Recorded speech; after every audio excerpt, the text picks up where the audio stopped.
L.A.B has made history at this year's Aotearoa Music Awards, becoming the first group ever to win 3 major awards in consecutive years. Our reporter Maria Haimonariki got the group's reaction earlier this morning. Oh, na, na, na, na, na, na, na, na. It's okay. Oh, oh. We did not expect that, so it's been, and we had a really cool moment yesterday where we got given the awards, and it was like a little get together with some champagne. It was really special, man, and to get I think Album of the Year is a second year running. That's been a special one for us, just to get the nod for that. Always hardest doing an album. Yeah, there's just so much work throughout the year that we've had to do it 5 years in a row, and so it's always kind of pushing every next album we're doing.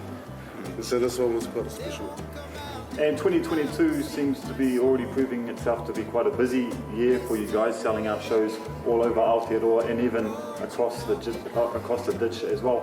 What has been some of the highlights for you guys so far?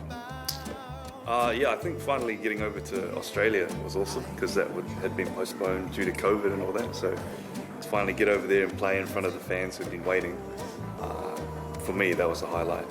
It was a great tour back in April this year, and since then we've been chipping away at another album, which we're about halfway through at the moment, with the single coming out in the next 3 weeks, which we're really excited about. So, and then hitting the road to finish off the year. And speaking of that album, I assume it's called L.A.B 6, is that right?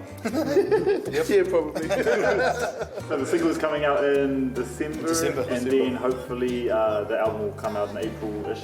That's right. Is that right? Yeah. Now, what can fans look forward to in terms of the type of waiata in this upcoming album, without sharing too much, obviously? I think it's just like L.A.B does on most of our albums. We try and push the boundaries creatively and bring in new elements. This album has we're playing a lot of roots reggae on this album, which I'm really loving the sound of.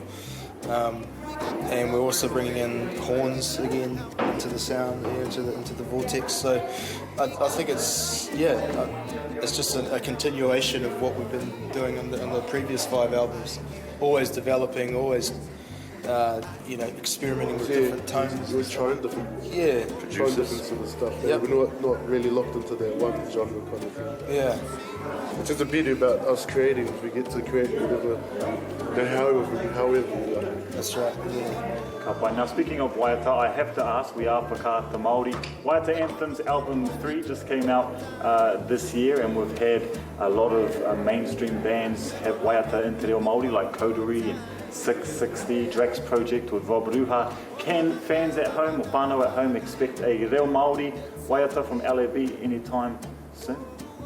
Yeah, absolutely, man. It's just a time thing for us. I think we've been focusing so hard on our own albums, and the waiata music thing has definitely been happening in the background. So I think it's just a matter of time, and we'll definitely be doing that. Do you think it will be a translation of one of your popular songs, or entirely? Yeah, we hope just entirely new. Yeah, I think it would be cool to write actually into the Māori the song. Just a whole new song. And why is that something important that you want to participate in? Oh, it's just because how strong te reo is at the moment. It's everywhere. You see it everywhere, and it's just getting amongst it all, and then pushing it further, enhancing it further. I think that's where we're going to go. Yeah. Also the challenge of singing in te reo, like for me it's definitely a new thing, and I was fortunate enough to do the anthem at the All Blacks game the other week, and that was the first time I'd actually sung in te reo Māori in front of a crowd. So that's like actually given me confidence to be like, yeah, we can do this, man. Sweet. Awesome. Pātai Whakamutsinga, just let us know, apart from the album coming out next year, what have you got going on for the rest of this year and early next year in terms of tours or shows? We're looking forward to playing our own shows at the end of this year, starting with Tauranga on 30th December, Napier on the 21st of Jan, and then Whangarei on the 4th of Feb. And then, the album, we're off to Oz. Aussie in April next year, in the States, going to America in May, Europe towards the end of the year. So 2023 is a big year of touring for us because we've missed out on a lot of stuff due to COVID, and it's now the opportunity to international waters, get out and play overseas.